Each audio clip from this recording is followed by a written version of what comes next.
Chakras and Meridians.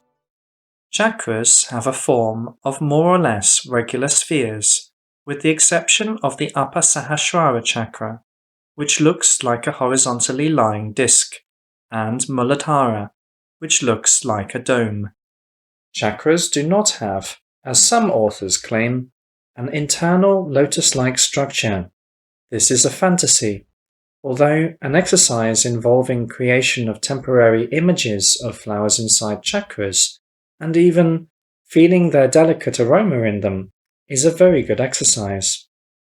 Chakras also do not have a specific color inherent to them, and they are not supposed to have it.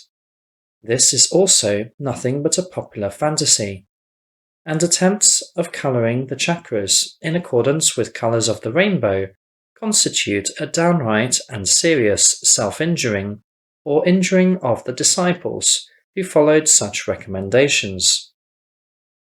One has to strive to cleanse the chakras as much as possible of all impurities that are energetically coarser than a tender white color with a slight goldish amber hue.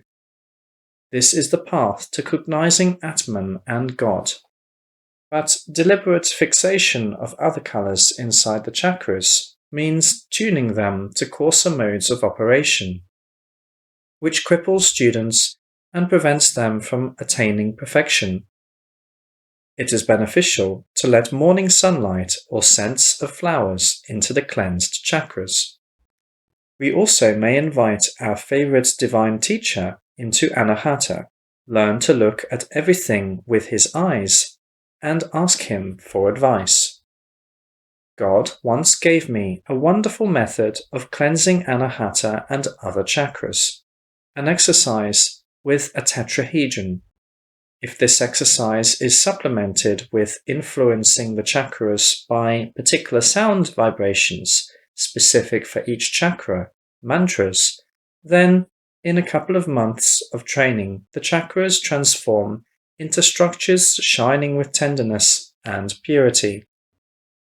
Working with a tetrahedron and with yidam, as well as developing other chakras, this is the level of seriousness of exercises which must not be open to everyone interested.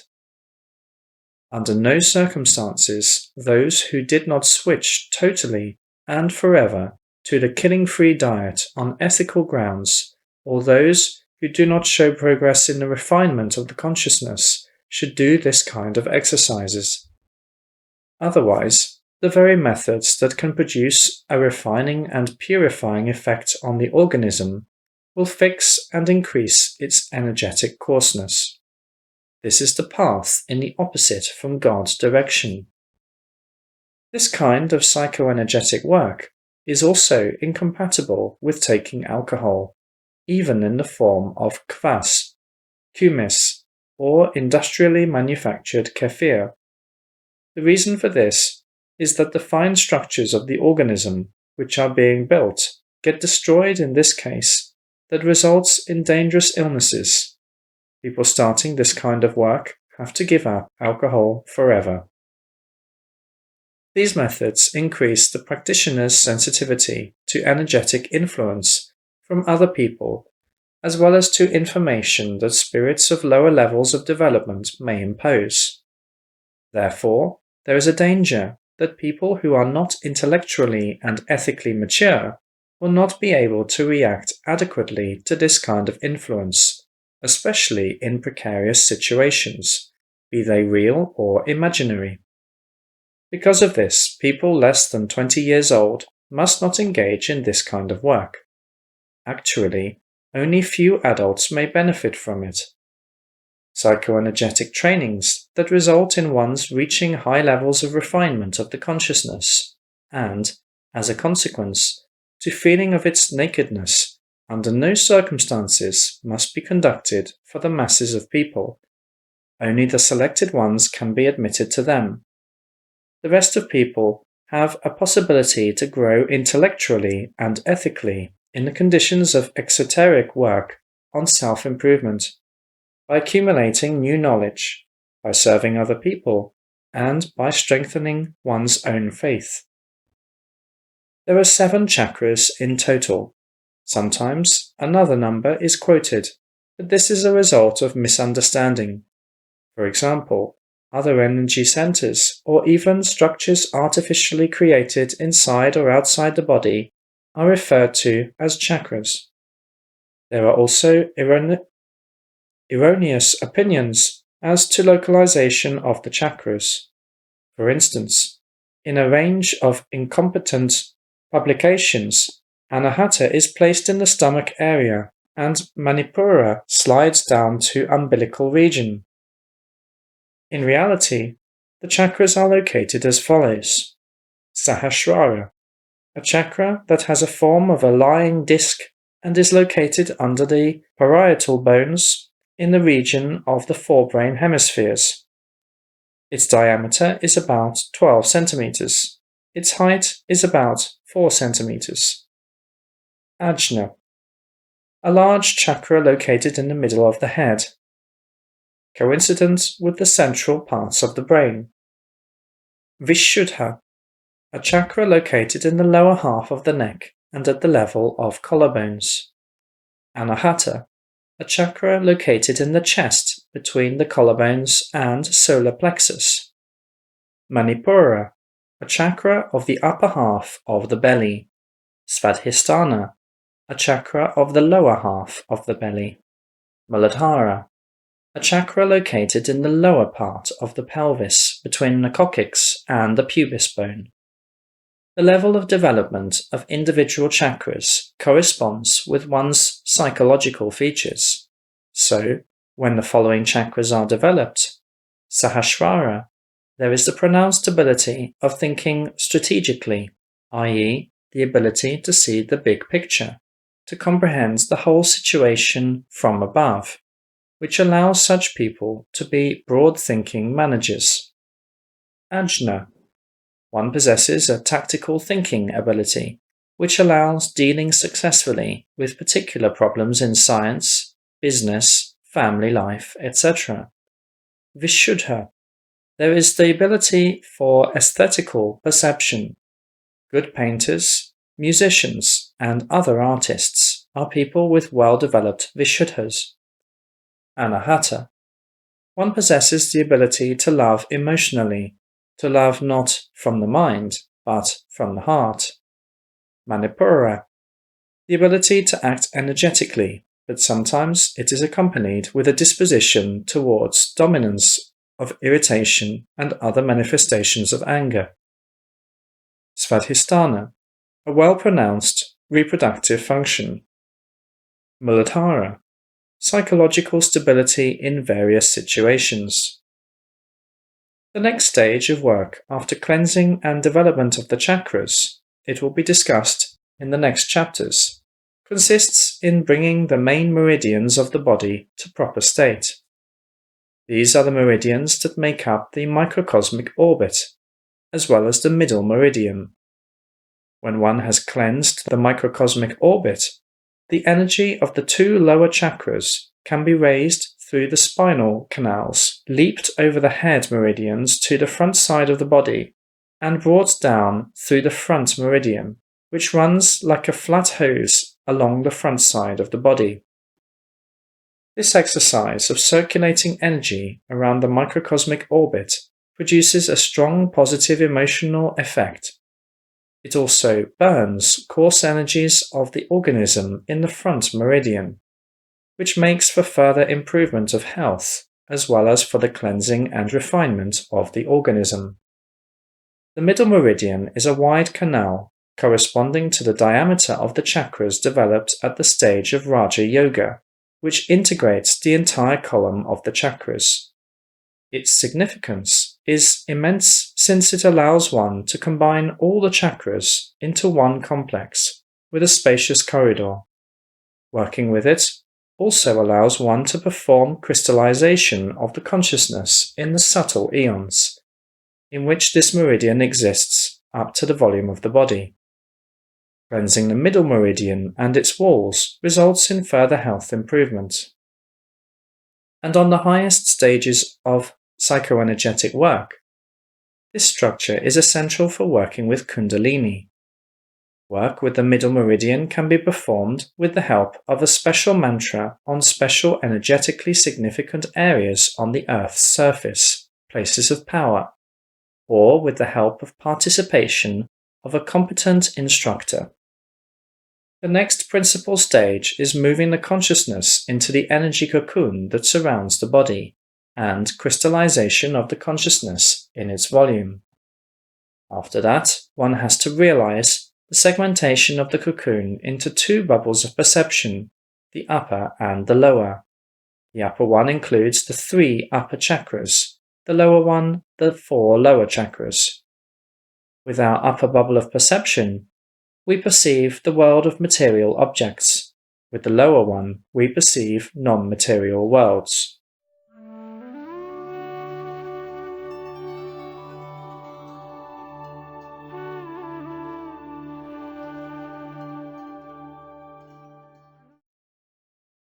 Meditative trainings. Meditation is one of the main means of developing oneself as a consciousness, as well as the only possible way of cognizing God and merging with Him. There are 4 principal kinds of meditative trainings. A. Refinement of the consciousness. B. Augmentation of it. C. Transferring the concentration of the consciousness within one eon, as well as 2 other eons. D. Mastering the methods of merging the consciousness with the divine consciousness. Actually, the entire path to mergence with the primordial consciousness can be expressed as an astonishingly simple scheme. Developing the spiritual heart inside the body, growing it gradually up to the size of our planet, exploring more and more subtle eons of the multidimensional universe, and merging oneself as a spiritual heart with the Creator in His abode. In this context, it is becoming clear for us what we should cultivate in ourselves and what we should cut off. We have to grow ourselves as wise, strong, and refined love. We need to purify ourselves of everything that is not love, all kinds of rudeness, anger, and egocentrism, including emotions of condemnation, jealousy, greed, envy, violence, egotistic sexual desire, lust, etc.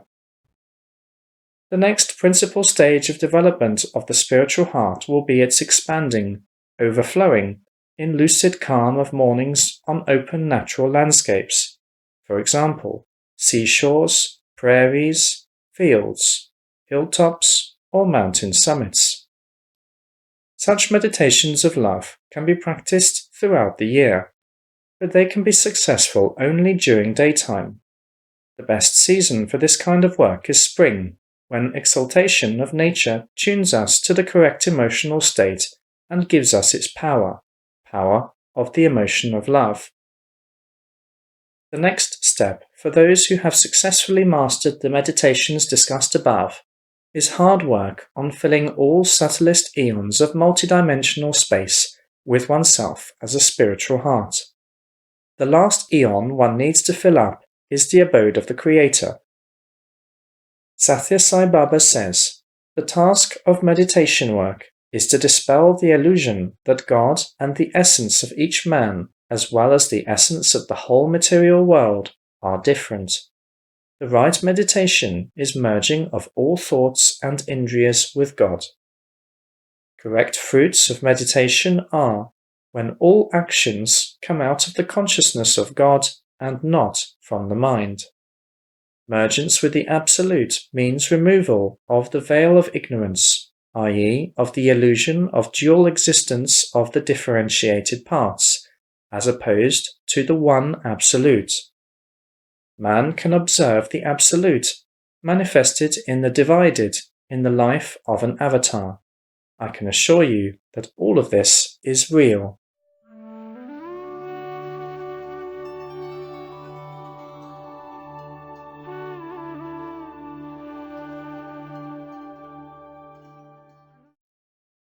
Places of power. Significant acceleration of the meditative development of the consciousness can be achieved at special places of power. This term was introduced by Mexican Indian Juan Matus, Don Juan, whose experience was described by Carlos Castaneda. This term denotes special places whose energy characteristics substantially differ from the background level for human beings. Places of power can be classified into positive and negative ones, according to the effects they produce on people. Negative places of power can induce anger, depression, terror, anxiety, sensation of strange discomfort, or drunken knockout, etc. Staying at these places can cause diseases, coarsening of the consciousness, and even death, especially if one makes one's home at such a place. I particularly remember one large place like this, located to the west of Magnitogorsk city, near the Ural mountain range. Once, I was driving across this place on a rather flat highway. Along both sides of it, there were numerous tomb crosses. This is how they traditionally mark the places of automotive accidents with lethal outcomes in this area. My companions, who lived in Magnitogorsk, explained that this had always been a mystery for everyone why so many drivers and passengers died there, on a smooth section of the road and not somewhere in the mountain area.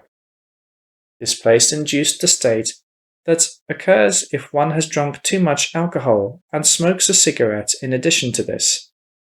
Those who know how it feels can easily imagine what happens to a tired driver there, especially during the night snow or rainstorm.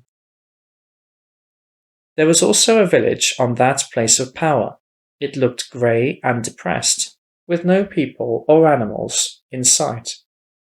I detected the epicenter even before we approached it. It turned out to be right in the center of that village. When we drove closer to it, we saw several abandoned half-ruined houses. Apparently all the people died in them. Nobody could live there. Surely I wanted to help all those poor fellows, but how could I say anything about that? Who would believe me? Places of power are not necessarily that big. They can be as large as several kilometers, or just hundreds of meters, or even 1 meter in diameter. Sometimes one can encounter an energy column 1 meter wide through all floors of a high-rise building. Sometimes I manage to destroy small negative places of power in houses forever, sometimes not. Locating places of power with the help of tools like dowsing rods or pendulums is not effective. One can determine all features of places of power, including their qualitative and quantitative characteristics, only by feeling them personally, with oneself as a consciousness. But one can learn this method only on the spiritual path, through refinement of the consciousness and by acquiring fluidity in moving along the entire scale of coarseness subtlety. The above said also relates to positive places of power, and they can be so wonderful. They can provide us with standards of subtlety or shape the consciousness in various ways, filling this shape with their energy. They can heal various diseases by washing the bodies through with fountains of healing energy, or just by infusing the excess of its healing power, adequate for a particular organ. They also can get into the non-I state. This state cannot be explained by words. It can only be experienced, but it is an essential experience nonetheless. They can help entering the highest eons, make for cognition of Atman, or be favorite places of divine teachers for appointments with worthy disciples. People can pass through these holy places without noticing them, but the ecologist of multidimensional space, who is a spiritual warrior and spiritual seeker, has to learn how to find and use them.